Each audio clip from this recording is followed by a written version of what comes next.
Bueno, para comenzar, puesto que voy a hablar de los barrios extramuros, pues voy a hablar un poco pues, sobre su origen y desarrollo. Muy brevemente, los barrios extramuros de La Habana hunden sus raíces en el proceso de reparto de tierras comunales inmediatas al núcleo urbano. Desde principios del siglo XVIII, estas estancias se fueron dividiendo en huertas y solares, de donde surgieron pequeños caseríos dispersos, sobre todo alrededor de los caminos que comunicaban la ciudad con el interior de la isla.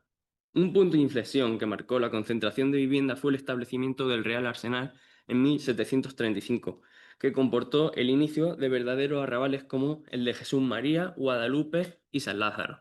Para que nos vayamos orientando, bueno, esto realmente sería el sur, que sería el barrio de Jesús María, dividido por la Calzada Real o Calzada de Guadalupe, y aquí tendríamos el Arrabal de Guadalupe, que también estaría dividido a su vez por la Zanja Real, la acequia de la ciudad, y aquí, aunque estaba aún algo sin desarrollar en lo suficiente, el Arrabal de San Lázaro, para que nos vayamos ubicando. Su crecimiento fue constante, pese a las disposiciones militares que intentaron limitarlo por motivos defensivos.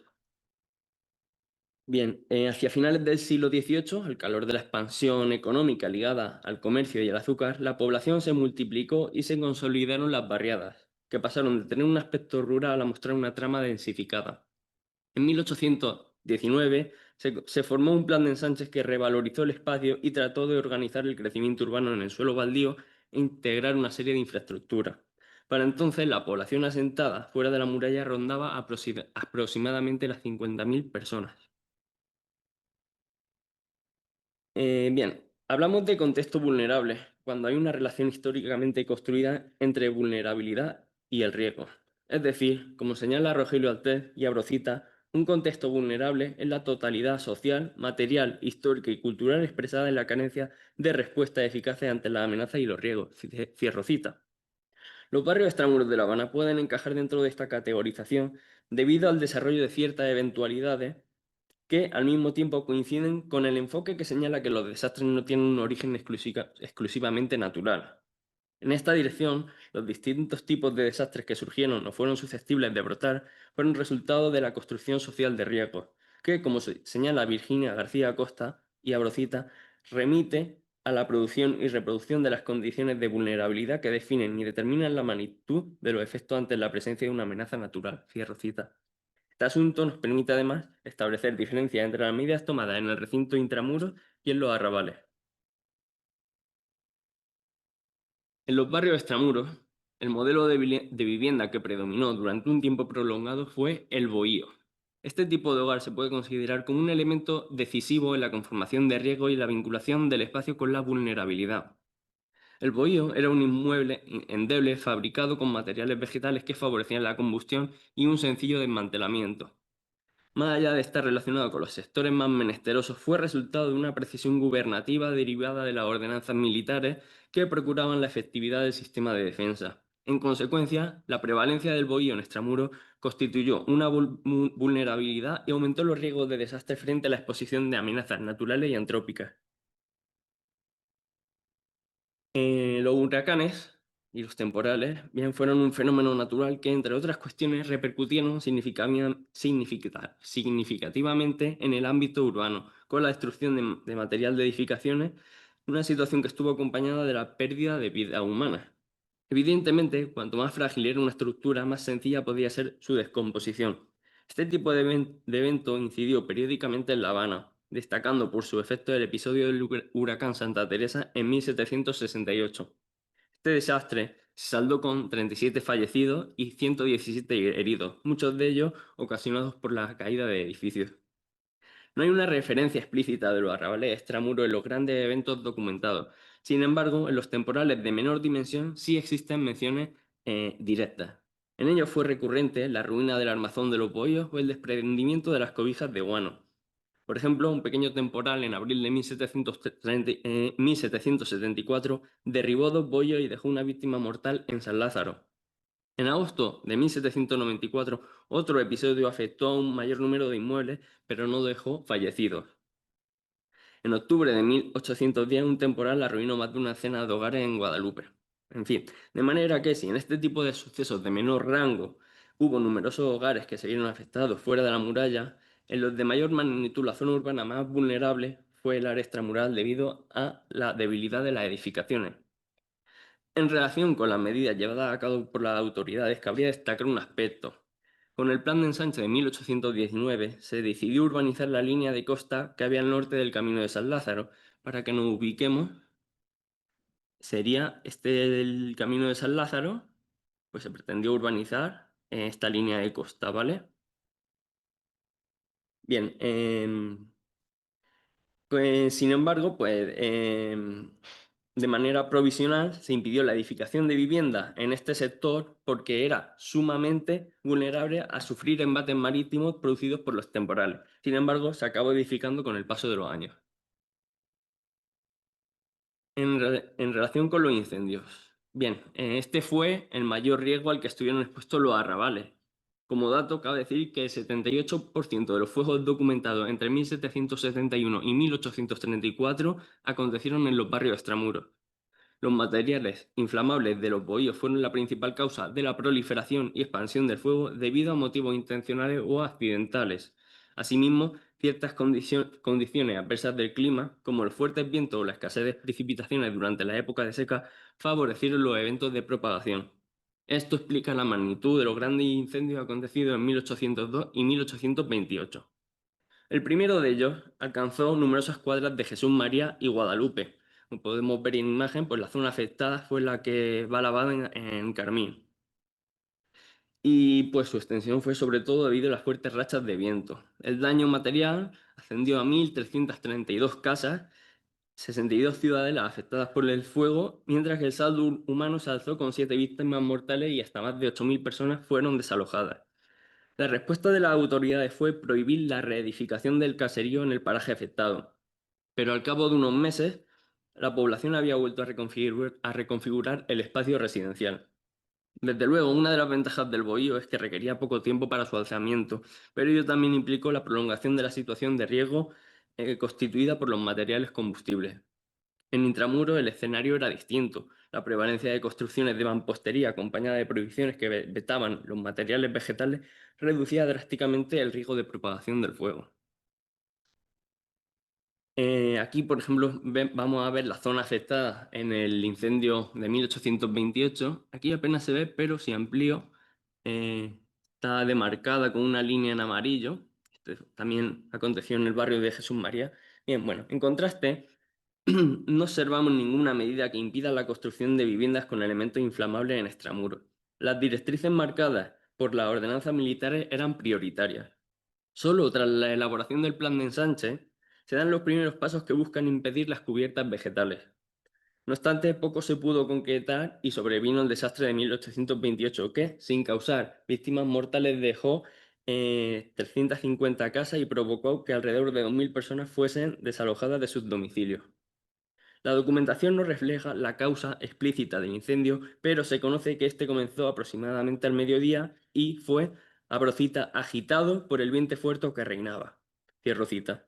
Entre las medidas propuestas en una junta extraordinaria de autoridades, el gobernador Vives promovió un proyecto de reacondicionación del sector afectado. La respuesta fue diferente a la que se había dado 20 años antes. Los dirigentes quisieron asumir la reconstrucción de la zona porque entendían que ayudaría a reducir el riesgo de generación y propagación de fuego gracias a la edificación de materiales firmes y al ensanchamiento de las vías. Además, la medida se puede encuadrar en el marco de revalorización del espacio que había propiciado el plan de ensanche. Tras la remodelación de la zona, los arrabales no registraron incendios tan devastadores como los mencionados. El progresivo abandono del bohío por la vivienda de mampostería contribuyó a reducir el riesgo de incendio y, en consecuencia, a rebajar la probabilidad de grandes desastres. La circunstancia, además, estuvo acompañada con la creación del Cuerpo de Bomberos desde 1835. Los barrios extramuros se fueron convirtiendo en un ámbito menos vulnerable frente al fuego. Ahora me voy a centrar digamos, las amenazas, los desastres que tienen que ver con la salud pública. Bien, el primero serían las acumulaciones de agua. Otro riesgo a los que estuvo expuesta la zona extramural fueron las inundaciones y las acumulaciones de agua estancada debido a las causas de orden natural y antrópico. Hubo determinadas zonas que, con motivo de la configuración geográfica del medio y las recurrentes lluvias de carácter torrencial, a lo que se agregó la existencia de canteras de extracción y los desbordamientos de la acequia, se anegaron de agua. Ello contribuyó a acrecentar la condición de contexto vulnerable en la medida en que el agua detenida, mezclada con materia biológica en descomposición, era entendida con la capacidad de contaminar el aire de un espacio y causar enfermedades, según la teoría miasmática. El sector donde limitaba Jesús María con el puente de Chávez, que veríamos que es este espacio de aquí, bien, em, era un terreno bajo y cenagoso. En época de lluvias, la acumulación de agua era tal que las viviendas aledañas se veían afectadas. La progresiva urbanización de la zona, que implicó la desaparición de los manglares junto con la creación de zanjas de desagüe en la calzada, ayudaron a mitigar este problema hacia el cambio de siglo. En cambio, más complicado fue la cuestión de las lagunas que se formaban en el campo de Marte. El campo de Marte sería todo este espacio que quedaba baldío, y las excavaciones de las canteras de San Lázaro, que corresponderían con esta zona, ¿no? Vemos como aquí en el plano pues aparece trazada una pequeña laguna que tenía casi carácter permanente. Y esto se debía a los derramamientos del canal hidráulico y a las precipitaciones de carácter torrencial. Este escenario, que fue considerado como un riesgo para la salud pública, fue permanente prácticamente entre los años de 1771 y 1834, a pesar de que hubo varios intentos dirigidos a contenerlo. Por ejemplo, en 1805 se construyó un caño de desagüe subterráneo para drenar las canteras, pero las quejas vecinales de los años siguientes sugieren que la medida no fue suficiente. En Intramuros, las dificultades que entrañaron las inundaciones y la presencia de grandes charcos en la vía pública se fueron paliando con la implementación de infraestructura. Estas comodidades no llegaron a Extramuros durante la etapa de estudio, y hay que señalar que este contexto vulnerable estuvo determinado por el estado de conocimiento médico del momento, basado en la teoría miasmática para explicar el origen de las enfermedades, y que éste se fue transformando de conformidad con los nuevos avances de la medicina. Por lo tanto, el contexto vulnerable de los arrabales se fue modificando no solo con la transformación del medio urbano, sino a través del progreso de la medicina. En último lugar, cabe señalar una serie de elementos que intensificaban las situaciones de riesgo para la salud pública. Primero, la concurrencia de numerosos depósitos de basura, habilitados por las autoridades. La existencia de estancias y terrenos baldíos aprovechados como pequeñas huertas eran el lugar idóneo para la deposición de residuos con el objetivo de enriquecer el suelo, de manera que no encontramos disposiciones encaminadas a alejar la basura de los arrabales. En este sentido, podemos clasificar las medidas de higiene urbana como incompletas e incoherentes. Es decir, los dirigentes ilustrados llevaban a cabo un programa político muy definido que en ocasiones no se adaptaba a las realidades locales. Evacuar la basura fuera de la ciudad era sacarla de intramuros para colocarla en extramuros, un espacio habitado cuyos residentes se podían haber afectados por la falta de higiene. Es decir, si había, al fin y al cabo, si se producía un brote epidémico en extramuros, este iba a tener también su repercusión en el recinto amurallado. Bien, segundo, y en relación con lo anterior, la crianza de cerdos. Recurrentemente, el ganado porcino que abastecía a los mercados habaneros era alimentado en los basureros de extramuros, algo que, por ejemplo, ha señalado ya Rogelio, ¿no? Pues estos cerdos también aparecen en la documentación y también se alimentaban de cadáveres, efectivamente.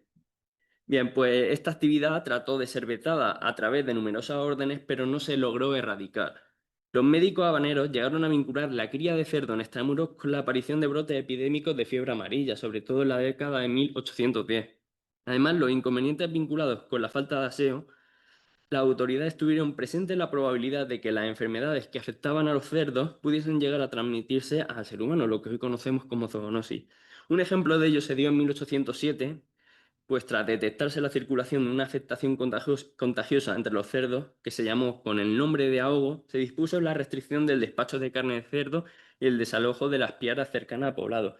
Precisamente esta afección coincidió con un brote epidémico generalizado en el continente de gripe, Y es por eso que también las autoridades centraron mucho la atención en la cuestión de la cría de cerdo. Y tercero, la ubicación del establecimiento de venta de esclavizados bozales en los barracones. Voy a señalar los barracones para que lo tengamos presente. Los barracones serían este espacio de aquí que estaba definido.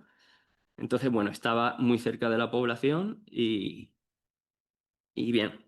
Las personas trasladadas forzosamente desde África hasta América viajaban en condiciones insalubres y de hacinamiento, lo que comportaba la proliferación de enfermedades contagiosas como la viruela.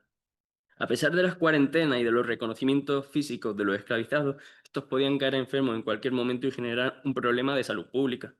Cuando la enfermedad o la muerte aparecía en los barracones, únicamente se dictaba la revisión de cada uno de los bozales en venta.